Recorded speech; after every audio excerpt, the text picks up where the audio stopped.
Hello everyone. In this video, we are going to talk about olfactory nerve, which is considered as first cranial nerve. So let's start. What is meant by olfaction? Olfaction is a chemoreception through which the sensory system forms the perception of smell. And chemoreception is a physiological process by which higher organisms or human beings respond to chemical stimuli. So it can be gustatory or also it can be olfactory. And how does the olfaction occurs? Olfaction occurs when the specific odorants bind to the specific sites of olfactory receptors. Now let's move on to the olfactory nerve. Olfactory nerve is the first and shortest cranial nerve which transmits the information relating to smell.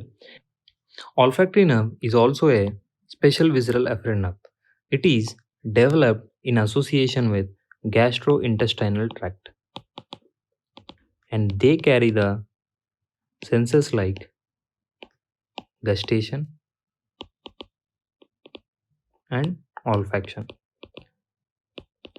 Embryologically, olfactory nerve is developed from olfactory placode, and olfactory placode not only gives rise to olfactory nerve but also to the glial cells, which acts as supporting cells. And olfactory nerve transmits the special sensory information from nasal epithelium to the primary cortex of the brain. Now, now let's look at some structures which are related to the olfactory pathway. This is the olfactory bulb which is present in the cranial cavity, and this is the cribriform plate of ethmoid bone. And here these yellow ones are the olfactory nerves, which are the small bundles of Phila olfactoria. And these are the nasociliary and nasopalatine nerves respectively. The sense of smell is detected by olfactory receptors located in the nasal epithelium, and their axons, which are called as Phila olfactoria, assemble into small bundles of true olfactory nerves, which penetrate the small foramina of cribriform plate of ethmoid bone and enters the cranial cavity. Once in the cranial cavity, the fibers enter the olfactory bulb, which lies in the olfactory groove in the anterior cranial fossa. The olfactory bulb is a ovoid structure which contains specialized neurons called as mitral cells, which have specialized neurons called as mitral cells. The olfactory nerve fibers synapse with the mitral cells, forming collections known as synaptic glomeruli. These are the synaptic glomeruli. And then from the glomeruli, second order nerves then pass posteriorly into the olfactory tract. The nerves which comes out from the synaptic glomeruli is called as second order neurons. Glomeruli, second order nerves then pass posteriorly into the olfactory tract. And olfactory tract travels posteriorly on the inferior surface of frontal lobe. As the tract reaches the anterior perforated substance, when the tract reaches the anterior perforated substance, it divides into medial straya and as well as lateral straya. And the lateral straya enters into the primary olfactory cortex, which is present in the uncus of temporal bone.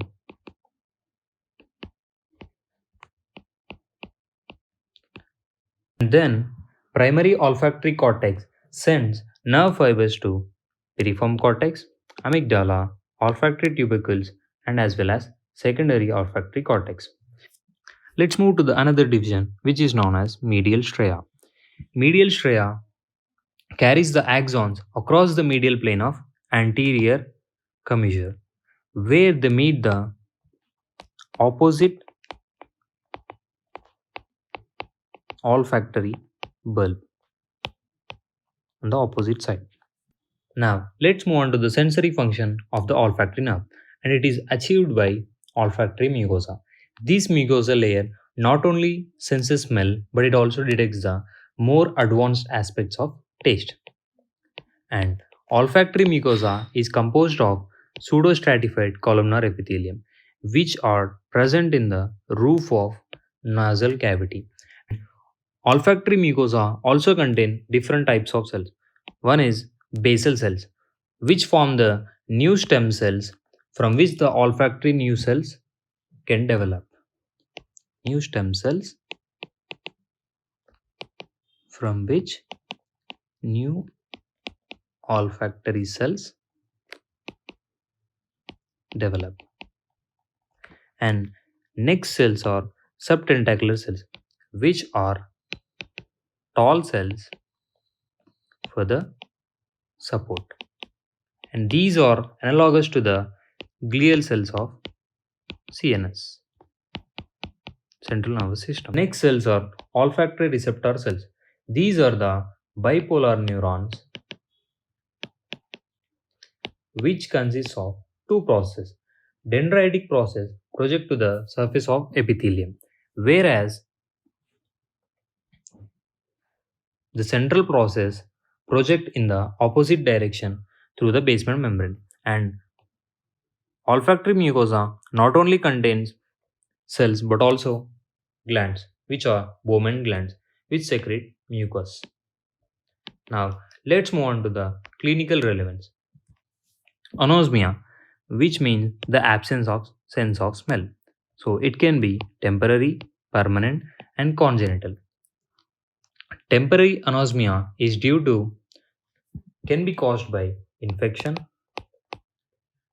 like meningitis or by local disorders like common cold.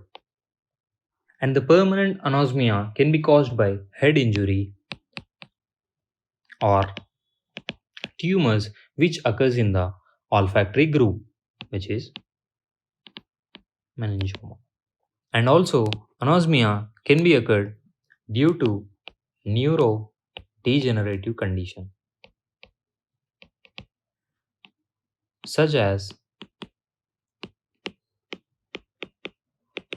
Parkinson's or Alzheimer's disease. Next, let's move on to the clinical examination of olfactory nerve. So, how does the olfactory nerve examination is done? First, the patient should be asked if they have noticed any changes in their taste or smell. Any changes in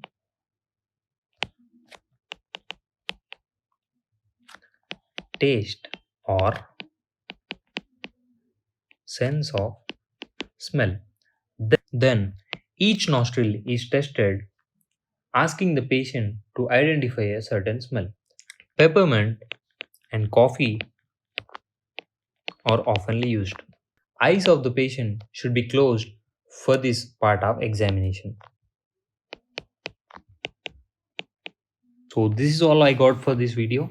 I hope you like this video and please do like and subscribe to my channel. If you have any suggestions, please drop in the comment box.